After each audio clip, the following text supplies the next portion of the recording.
ಒಂದು ಸ್ಥಾನ ಇರುತ್ತೆ. ಆ ಸ್ಥಾನದ ಹೆಸರು ಜನಸ್ಥಾನ. ಆ ಜನಸ್ಥಾನದಲ್ಲಿ ಒಬ್ಬ ವ್ಯಕ್ತಿ ಇರ್ತಾನೆ, ಬಿಸ್ನೆಸ್ ಮ್ಯಾನ್. ಓಕೆ, ಅವನ ಹೆಸರು ಜಡ ಅಂತ. ಆ ವ್ಯಕ್ತಿ ಇಂತಹ ದುರ್ವಿಚಾರಗಳಲ್ಲಿ, ಕಾರ್ಯಗಳಲ್ಲಿ ತೊಡಗಿರ್ತಾನೆ ಅಂತ ಹೇಳಿದರೆ ತುಂಬ ಅನೇಕ ಪಾಪಗಳಲ್ಲಿ ತೊಡಗಿರ್ತಾನೆ. ಸೊ ತನ್ನ ವ್ಯವಹಾರದ ಜೊತೆಗೆ ಅನೇಕ ಕೆಟ್ಟ ವಿಷಯಗಳಲ್ಲಿ ಅವನು ತನ್ನನ್ನು ತಾನು ತೊಡಗಿಸಿಕೊಂಡಿರ್ತಾನೆ.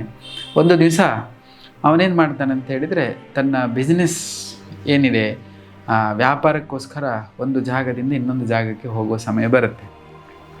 ಅವನು ತನ್ನ ಎಲ್ಲ ಸೇವಕರ ಜೊತೆಗೆ ತನ್ನ ಎಲ್ಲ ಸಾಮಗ್ರಿಗಳನ್ನು ತಗೊಂಡು ಹೋಗ್ತಾನೆ.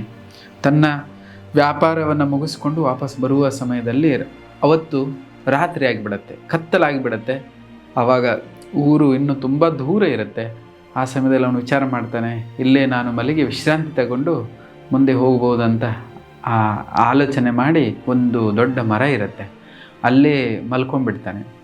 ಸೊ ಅವನು ದೊಡ್ಡ ವ್ಯಾಪಾರಿ ಇರ್ತಾನೆ, ತುಂಬ ಸಂಪತ್ತಿ ಇರುತ್ತೆ, ಹಣ ಇರುತ್ತೆ. ಅದನ್ನು ನೋಡಿಬಿಟ್ಟು ಸುಮಾರು ಕಳ್ಳರು ಬರ್ತಾರೆ. ಅವನನ್ನು ಹೊಡೆದು ಕೊಂದು ಹಾಕಿ ಎಲ್ಲ ಸಂಪತ್ತನ್ನು ಕಿತ್ತುಕೊಂಡು ಹೋಗಿಬಿಡ್ತಾರೆ. ಹೀಗೆ ಆದ ಮೇಲೆ ಅವನಿಗೇನಾಗತ್ತೆ ಅಂತ ಹೇಳಿದರೆ, ಅವನು ಇಡೀ ಜೀವನದುದ್ದಕ್ಕೂ ಅನೇಕ ಪಾಪಗಳನ್ನು ಮಾಡಿರ್ತಾನೆ. ಅದಕ್ಕೋಸ್ಕರ ಅವನಿಗೆ ಒಂದು ಪ್ರೇತ ಶರೀರ ಸಿಗತ್ತೆ. ಸೊ ಪ್ರೇತ ಶರೀರ ಸಿಗತ್ತೆ. ಇಲ್ಲಿ ಮನೆಯಲ್ಲಿ ಒಬ್ಬ ಮಗನೂ ಕೂಡ ಇರ್ತಾನೆ. ಅವನು ತುಂಬ ಧರ್ಮವನ್ನು ಆಚರಣೆ ಮಾಡ್ತಿರೋ, ದೇವರಲ್ಲಿ ತುಂಬ ನಂಬಿಕೆ, ದೇವರ ಪೂಜೆ ಸೇವೆ ಎಲ್ಲದರಲ್ಲೂ ಸದಾ ತೊಡಗಿರುವಂಥ ಒಬ್ಬ ವ್ಯಕ್ತಿ, ಮಗ. ತುಂಬ ಸಮಯ ಆಗುತ್ತೆ, ತಂದೆ ವಾಪಸ್ ಬರುವುದಿಲ್ಲ. ಅದಕ್ಕೋಸ್ಕರ ಅವನಿಗೆ ತುಂಬ ಟೆನ್ಷನ್ ಆಗುತ್ತೆ. ಹಾಗೆ ವಾಪಸ್ ಅವನು ತಂದೆಯನ್ನು ಹುಡುಕ್ತಾ ಅವನು ಕೂಡ ಅದೇ ಮಾರ್ಗದಲ್ಲಿ ಹೋಗ್ತಾನೆ. ಅಲ್ಲೆಲ್ಲರಿಗೂ ಕೇಳ್ತಾ ಹೋಗ್ತಾನೆ. ಮಾರ್ಗದಲ್ಲಿ ಒಬ್ಬ ವ್ಯಕ್ತಿ ಹೇಳ್ತಾನೆ, ಅಲ್ಲಿ ಆಗಿರುವಂಥ ತಂದೆಯ ಘಟನೆಯನ್ನು ಕೇಳಿಬಿಟ್ಟು ಅವನಿಗೆ ತುಂಬ ಬೇಸರ ಆಗುತ್ತೆ. ಹಾಗಾಗಿ ಆ ತಂದೆಯ ಅಂತ್ಯ ಕ್ರಿಯೆಯನ್ನು ಮಾಡಲಿಕ್ಕೆ ಅವನು ಬನಾರಸಿಗೆ ಹೋಗ್ತಾನೆ. ವಾರಣಾಸಿ ಗಂಗಾ ನದಿಯ ಗಂಗಾ ಸ್ಥಾನಕ್ಕೆ ಹೋಗಿ ಅವನ ಅಂತ್ಯಕ್ರಿಯೆ ಮಾಡಿ ಅವನು ಕೂಡ ನಡೀತಾ ಅದೇ ಮಾರ್ಗದಲ್ಲಿ ಬರ್ತಾ ಇರ್ತಾನೆ. ಅವನಿಗೂ ಕೂಡ ಕತ್ಲಾಗತ್ತೆ, ವಾಪಸ್ ಬರುವ ಸಮಯದಲ್ಲಿ ಕತ್ಲಾಗತ್ತೆ. ಆವಾಗ ಅವನು ಕೂಡ ಸಹ ಅಲ್ಲಿ ವಿಶ್ರಾಂತಿ ತಗೊಳ್ಳುವಂತ ಅಲ್ಲಿ ಕೂತ್ಕೊಳ್ತಾನೆ. ಅವನು ಪ್ರತಿನಿತ್ಯ ಒಂದು ಅಭ್ಯಾಸ ಮಾಡ್ಕೊಂಡಿರ್ತಾನೆ. ಏನಂದರೆ ಭಗವದ್ಗೀತೆಯ 3ನೇ ಅಧ್ಯಾಯವನ್ನು ಪಠನೆ ಮಾಡ್ತಾ ಇರ್ತಾನೆ. ಸೊ ಅವನಲ್ಲಿ ಕೂತ್ಕೊಂಡು 3ನೇ ಅಧ್ಯಾಯ ಪಠನೆ ಮಾಡ್ತಾನೆ. ಮಾಡಿದ ತಕ್ಷಣ ಅಲ್ಲಿ ಎದುರುಗಡೆಗೆ ಪ್ರೇತ ಶರೀರದಲ್ಲಿರುವಂಥ ಅವನ ತಂದೆ ಕೆಳಗಡೆ ಬರ್ತಾನೆ. ಅವನು ಬಂದುಬಿಟ್ಟು ಅವನಿಗೆ 4 ಕೈಗಳಿಗೆ ಪರಿವರ್ತನೆ, 4 ಕೈಗಳು ಅಂದರೆ ವೈಕುಂಠದಲ್ಲಿರುವಂಥ ಏನು ಶರೀರ ಇರುತ್ತೆ ಅದು ಪ್ರಾಪ್ತಿಯಾಗತ್ತೆ. ಅಲ್ಲಿಂದ ಅವನು ವೈಕುಂಠಕ್ಕೆ ಹೋಗಲಿಕ್ಕೆ ಪ್ರಾರಂಭ ಮಾಡ್ತಾನೆ. ಇದನ್ನು ಕೇಳಿ ಆಶ್ಚರ್ಯ ಆಗುತ್ತೆ. ಇದನ್ನು ನೋಡಿಬಿಟ್ಟು ಮಗನಿಗೆ, ತಂದೆ ಏನು ಇದೆಲ್ಲ ಆಶ್ಚರ್ಯ, ಏನಿದು ಅಂತ ಕೇಳಿದಾಗ ತಂದೆ ಹೇಳ್ತಾನೆ, ನೋಡಪ್ಪ, ನಾನು ಏನೆಲ್ಲ ಪಾಪ ಮಾಡಿದೆ, ಆ ಕಾರಣಕ್ಕೋಸ್ಕರ ನನಗೆ ಈ ಪ್ರೇತ ಶರೀರ ದೊರಕಿತ್ತು. ಆದರೆ ನೀನು ಭಗವದ್ಗೀತೆಯ 3ನೇ ಅಧ್ಯಾಯವನ್ನು ನೀ ಇಲ್ಲಿ ಕೂತ್ಕೊಂಡು ಪಠನೆ ಮಾಡಿದಕ್ಕೋಸ್ಕರ ನನ್ನ ಈ ಪ್ರೇತ ಶರೀರದಿಂದ ನಾನು ಮುಕ್ತನಾಗಿ ವೈಕುಂಠಕ್ಕೆ ಹೋಗುವಂಥ ಯೋಗ್ಯತೆ ನಾನು ಪಡ್ಕೊಂಡಿದ್ದೀನಿ. ನಿನಗೆ ತುಂಬ ಧನ್ಯವಾದ ಅಂತ ಮಗನಿಗೆ ಹೇಳ್ತಾನೆ. ಓ ಹೌದಾ ಅಂತ ಮಗನಿಗೆ ತುಂಬ ಖುಷಿ ಆಗುತ್ತೆ. ಹಾಗಿದ್ರೆ ನಾನು ಮುಂದೆ ಏನು ಮಾಡಬೇಕು ಅಂತ ತಂದೆಗೆ ಕೇಳ್ತಾನೆ. ಏನಿಲ್ಲ, ನನ್ನ ಸಹೋದರರು ಏನಿದ್ರು ಅವರೂ ಕೂಡ ಪಾಪಗಳನ್ನು ಮಾಡಿಬಿಟ್ಟು ಅವರು ನರಕದಲ್ಲಿ ವಾಸ ಮಾಡ್ತಿದ್ದಾರೆ.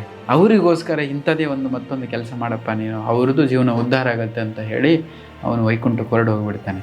ನಾನು ಭಗವದ್ಗೀತೆ ಪಠನೆ ಮಾಡೋದ್ರಿಂದ ಅಷ್ಟೆಲ್ಲ ಉದ್ಧಾರ ಆಗತ್ತೆ ಅಂದ್ಬಿಟ್ಟು ಅವನು ಅಲ್ಲೇ ಕೂತ್ಕೊಂಡು 3ನೇ ಅಧ್ಯಾಯವನ್ನು ಪಠನೆ ಮಾಡ್ತಾ ಕೂತ್ಕೊಂಡ್ಬಿಡ್ತಾನೆ. ಆವಾಗ ಅವನೇನು ಅಂಕಲ್ಸ್ ಇದ್ದರು, ಅಂದರೆ ತಂದೆಯ ಸಹೋದರ, ಅವರೆಲ್ಲ ಒಬ್ಬೊಬ್ಬರೇ ಆ ನರಕದಿಂದ ಮುಕ್ತರಾಗಿ ಹೋಗೋಕ್ಕೆ ಸ್ಟಾರ್ಟ್ ಮಾಡ್ತಾರೆ. ಈ ವಿಚಾರವನ್ನು ನೋಡಿ ಇವನಿಗೆ ಇನ್ನೂ ಖುಷಿ ಆಗುತ್ತೆ ಮತ್ತು ಆಲೋಚನೆ ಬರುತ್ತೆ. ಈ ಅಧ್ಯಾಯ ಪಠನೆ ಮಾಡೋದರಿಂದ, ಸಣ್ಣ ಕಾರ್ಯವನ್ನು ಮಾಡೋದರಿಂದ ನರಕದಲ್ಲಿ ಇರೋರೆಲ್ಲರೂ ಪಾರಾಗ್ತಾರೆ ಅಂತ ಹೇಳಿದರೆ, ಅವರು ಯಾರ್ಯಾರಿದ್ದಾರೆ ನರಕದಲ್ಲಿ ಎಲ್ಲರಿಗೂ ಸಹ ನಾನು ಈ ಭಗವದ್ಗೀತೆ ಪಠನೆ ಮಾಡ್ತೀನಿ ಅಂತ ವಿಚಾರ ಮಾಡಿಬಿಟ್ಟು ಅವರು ಎಲ್ಲರಿಗೂ ಹೋಗುವವರೆಗೂ ಅಲ್ಲೇ ಕೂತ್ಕೊಂಡು ನಾನು ಭಗವದ್ಗೀತೆ 3ನೇ ಅಧ್ಯಾಯ ಪಠನೆ ಮಾಡ್ತೇನೆ ಅಂತ ಮಾಡ್ತಾ ಕೂತ್ಕೊಳ್ತಾನೆ. ತುಂಬ ಸಮಯ ಆಗುತ್ತೆ. ಆದಮೇಲೆ ಯಮದೂತರು ತಮ್ಮ ಕಾರ್ಯಗಳನ್ನು ಯಮಲೋಕದಲ್ಲಿ ತಮ್ಮ ಕಾರ್ಯವನ್ನು ನಿರ್ವಹಿಸ್ತಾ ಇರ್ತಾರೆ. ಸಡನ್ನಾಗಿ ಆ ಜಾಗದಲ್ಲಿ ವಿಷ್ಣುದೂತರು ಬರ್ತಾರೆ. ಅಂದರೆ ವಿಷ್ಣು ಕಳಿಸ್ಕೊಟ್ಟಿರ್ತಾನೆ ಅವ್ರನ್ನ. ಹೋಗಿ ಏನು ಮೆಸೇಜ್ ಕೊಟ್ಟಿರ್ತಾರೆ, ಯಮನಿಗೆ ಹೇಳು, ಯಮಲೋಕದಲ್ಲಿರುವಂತಹ ಪ್ರತಿಯೊಬ್ಬ ವಾಸಿಗಳೇನಿದ್ದಾರೆ ಅವರೆಲ್ಲರನ್ನ ಪಾರು ಮಾಡಿ ವೈಕುಂಠ ಕಳಿಸ್ಲಿಕ್ಕೆ ಆದೇಶ ಕೊಟ್ಟಿದ್ದಾರೆ ಅಂತ. ಯಮರಾಜನಿಗೆ ತುಂಬ ಆಶ್ಚರ್ಯ ಆಗುತ್ತೆ. ಆಲ್ ಆಫ್ ಅ ಸಡನ್ ಹೇಗೆ ಇವರೆಲ್ಲರನ್ನು ಬಿಡ್ಲಿಕ್ಕೆ ಹೇಳ್ತಾ ಇದ್ದಾರೆ, ಇವರು ಜೈಲು ಶಿಕ್ಷೆಯನ್ನು ಅನುಭವಿಸ್ತಾ ಇದ್ದಾರೆ, ಇಷ್ಟೆಲ್ಲ ಪಾಪ ಮಾಡಿದ್ದಾರೆ. ಆದರೂ ಆದೇಶದಂತೆ ಎಲ್ಲರನ್ನು ಕಳಿಸ್ಕೊಡ್ತಾನೆ. ಕಳಿಸಾದ್ಮೇಲೆ ಇವನು ಸಹ ಯಮದೂತ ತನ್ನ ಸಂಗಡಿಗರೊಂದಿಗೆ ಭಗವಂತನ ಹತ್ರ ಹೋಗ್ತಾನೆ. ವೈಕುಂಠದಲ್ಲಿ ಹೋಗಿಬಿಟ್ಟು ಅವರಿಗೆ ಪ್ರಣಾಮ ಮಾಡ್ತಾನೆ. ಅಲ್ಲಿ ಅನೇಕ ದೇವಿ ದೇವತೆಗಳು ಬಂದು ಅಲ್ಲಿ ಸೇರಿರ್ತಾರೆ. ಆ ಸಮಯದಲ್ಲಿ ಪ್ರಣಾಮ ಮಾಡಿ ಒಂದು ಕಡೆ ಕೂತ್ಕೊಳ್ತಾನೆ. ಏನು ವಿಷಯ ಅಂತ ಕೇಳಿದಾಗ, ನೀವು ಆದೇಶ ಕೊಟ್ಬಿಟ್ರಿ ಎಲ್ಲರನ್ನ ನರಕದಿಂದ ನೀವು ಕಳಿಸ್ಲಿಕ್ಕೆ, ಎಲ್ಲರೂ ಕಳಿಸಾಯಿತು, ನಾನು ಮತ್ತೆ ಮುಂದೆ ಏನು ಮಾಡಲಿ ಅಂತ. ಸೊ ಅವಾಗ ಹೇಳ್ತಾರೆ, ಏನು ಮಾಡೋದು ಅವಶ್ಯಕತೆ ಇಲ್ಲ, ಮತ್ತೆ ಮುಂದೆ ಜನ ಬರ್ತಾರೆ ಅಲ್ಲಿ ನರಕಕ್ಕೆ.